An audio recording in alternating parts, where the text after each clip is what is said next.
What makes Poland set to become the next developed nation? How Poland turned its tragic past into Europe's most progressive country. From wars to concentration camps, here's how Poland turned its destiny around. Poor and war-torn to the next developed nation, Poland has an incredible story. Poland's crazy journey, how it went from tragedy to triumph. A poor country where millions died and more lay buried in mass graves. Can you imagine what it took for Poland to become a future economic power? This is my experience of visiting Poland to see firsthand what are the reasons that powers this country's growth. And I found out that the biggest secret to Poland's success goes beyond the obvious economic factors. When we think Europe, countries that come to mind are usually Great Britain, France, Germany, and Russia. All are former colonizers, and each one has ignited a war, big or small, in the 18th and 19th centuries. As offshoots of huge empires, their wars would end up involving a smaller country with a diverse population, Poland. I'm Arvind Sareen. I'm an entrepreneur and a traveler. When I found out that Poland has maintained an average growth rate of 4% and more, I was curious.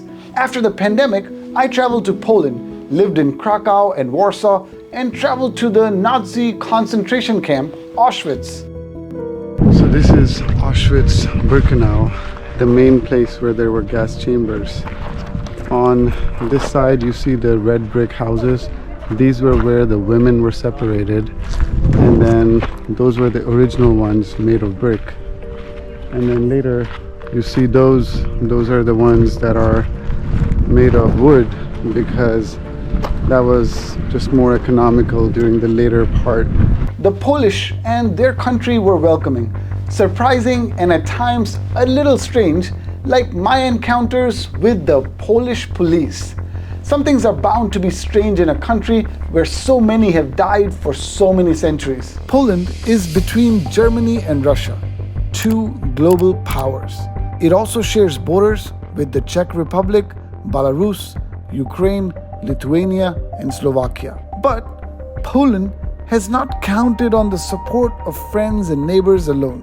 Its war-torn history has something to do with this. In the 17th century, an alliance that it formed with the King of Lithuania led to a long war that finally left Poland divided between three empires. Poland was literally wiped off the map of Europe. Not just this one. Poland has had a tragic past of conquests and foreign attacks for nearly 600 years. But none were as violent and damaging as the Nazi occupation. Hitler's first choice of nation to attack was Poland, which was occupied in 1939. Immediately, work began on building and transporting Jewish people and others that they called undesirables to these camps.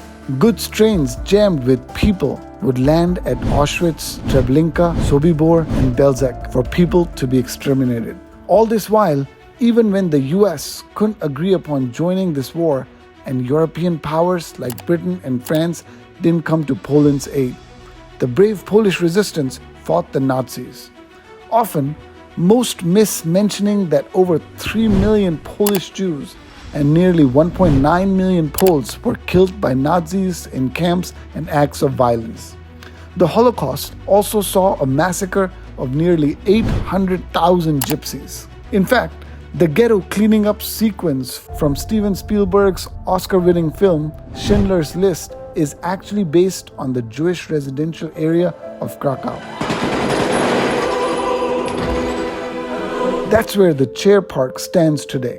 Over 1 million people were murdered in the gas chambers of Auschwitz. These are the ruins of gas chamber number 5. Pretty horrible.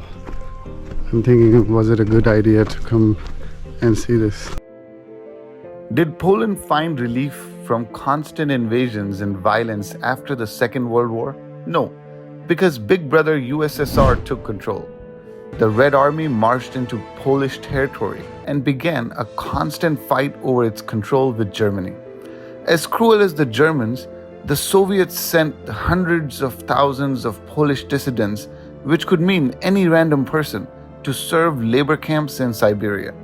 In 1941, it more or less took complete control of Polish territory. And after the war, when the US, Great Britain, and the Soviet Union carved up Europe like a pie, Poland came under the Soviet sphere of influence. A state-controlled economy is always bad news, right? But in Poland's case, it turned out to be a blessing of sorts. Poland was devastated in the Second World War, with 80% of its capital, Warsaw, in ruins. Huge migrations, terrible social conditions, and absolute poverty wreaked havoc when the Soviet Union under Stalin strong-armed its control. It massacred pro-democratic politicians and resistance fighters, nationalized industry, and took over controls of land parcels. In the process, it brought two crucial changes to Poland's economy. It brought heavy manufacturing to Poland and began to train locals technically. It protected the large borders of this country, locking out international trade and severely limiting global travel. The inclusion of heavy manufacturing industries, a trained, educated local workforce to work in these factories, large seaside borders for cross-national trade. All of this aided to the repressed legacy of Poland in 1989 when it broke free from Soviet control and transitioned into a democracy. The collapse of communism was complete, and Poland set its heart on tough economic restructuring and cementing its place as manufacturing hub for Europe. Most of Europe has stopped manufacturing due to factors like environmental pollution and a shortage of suitable labor force. Poland, though, held on to its factory running skills. It manufactures goods for Europe and has upgraded to automation in factories.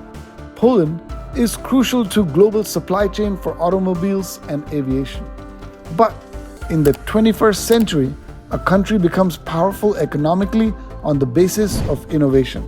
In the services sectors, Poland has made a turnaround and leads European nations. Both Warsaw and Krakow are clean, beautiful cities with classic European architecture. It has pleasant market squares and friendly people. Poles are proud of their culture and remember the painful past of world wars and Nazi occupation often. But the young people are ambitious and want to break away from less paying blue-collar jobs. Poland has drawn big tech, beating the likes of France and Germany to set up offices. IBM, Microsoft, Google, Capgemini, and Cisco have set up offices in its cities, and more are coming. So what makes Poland an attractive destination to do business? The Polish workforce brings two crucial advantages. It is young, with nearly 71% of population within the range of employable age. It is English educated, which gives it a language advantage. And it has a 40-hour work week, unlike the 4-day work week of France and Germany. In the neighborhood of former Soviet-run states, Poland has shown steady growth in key socioeconomic indicators. It has an impressive literacy rate and a decent employment rate. In the past 2 years, Poland has had to deal with an unpredictable challenge. Do I mean COVID? No. I'm talking about over 1.5 million Ukrainian refugees entering its cities and taking shelter here. After the conflict with Russia dies down, these refugees will probably not return to an unsafe and war-struck homeland. But Poland has not refused refugees. It has a long history of suffering from foreign attacks. It has let dependence swell the number of people in its cities. Unlike most Western Europe, which is almost phobic to war and climate refugees, Poland has also had to deal with general economic slowdown of its trading partners in Europe, Germany, UK, and Russia. This year, its economy growth rate closed at less than 1%, but it shows all the signs of recovery and consistent growth. Poland receives significant amount of aid from the European Union to bolster its military. After all, it has an impulsive Russia right across the border. It has grown its military strength and built on its IT industry. All these are good steps, but I would say that Poland's biggest asset goes beyond machines and growth-oriented economic policies. I made time and effort to understand how Poland has become a success story. Factors like Soviet manufacturing legacy, a young workforce, English-speaking people combine to empower Poland. The Polish people, or Poles, have worked hard in labor-intensive jobs across Europe for decades. Today, their country is surging past Britain. I found my answer in its people. Poland's biggest secret in driving steady success are its people. Whatever be the political, religious, or personal beliefs, the Polish are set on changing their fortunes after centuries of getting hurt. Poland will continue to grow as a nation as long as Poles continue to do good work.